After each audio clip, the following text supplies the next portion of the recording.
আগুন সেটি সংযোগ করছেন এবং এটি যেন আমাদের জ্ঞানের আলোর প্রতীক হিসেবে আগামী দিনে এগিয়ে যাওয়ার বার্তা নিয়ে আসছে।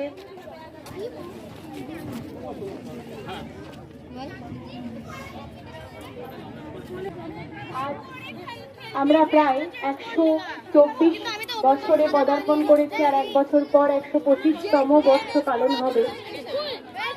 এই এত দীর্ঘ সময় ধরে বীরভূমের বুকে রামপুরহাট উচ্চ বালিকা বিদ্যালয়ের যে মান, যে গৌরব স্বমহিমায় জাজ্বল্যমান রয়েছে, আজকে এই পতাকা উত্তোলনের মাধ্যমে আমরা সেই শ্লাঘা যেন আবার অনুভব করছি এবং ভীষণ আনন্দের, ভীষণ গর্বের এই জায়গাটি যে আমাদের বিদ্যালয়ে খেলাধুলা, পড়াশোনা, সাংস্কৃতিক বিভিন্ন বিষয়, সমস্ত বিষয়ই অনেক অনেক দূর এগিয়ে যাওয়াটা রাখে এবং আগামী দিনেও রাখবে।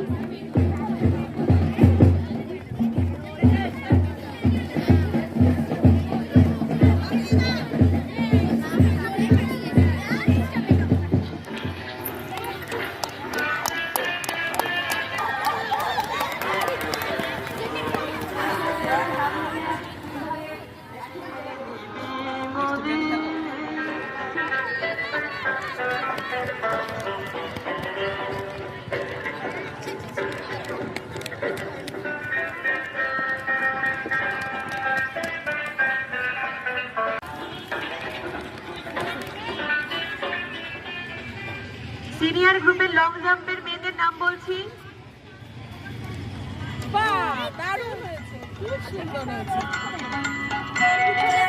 লং জাম্পের মেয়েদের নামগুলো একবার বলে দিচ্ছি। আফরিন খাতুন, নেহা খাতুন,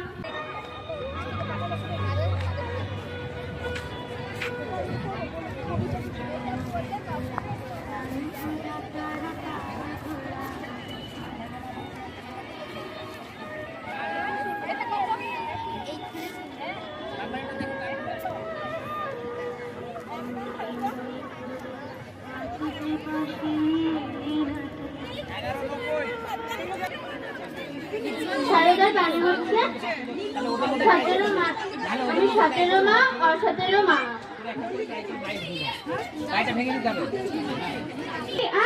আজ স্কুল যেতে হবে তো? এই তো আমি চলে এসেছি। আমার কেমন লাগছে বলতো? আমাকেও কেমন লাগছে বল? আমাদের দুজনকেই খুব সুন্দর লাগছে। আমরা ক্লাস 9 হয়ে গেলাম। সত্যি রে, আমার তো আর এক্সাইটমেন্ট ধরছেই না। আজ কি মনে আছে তো?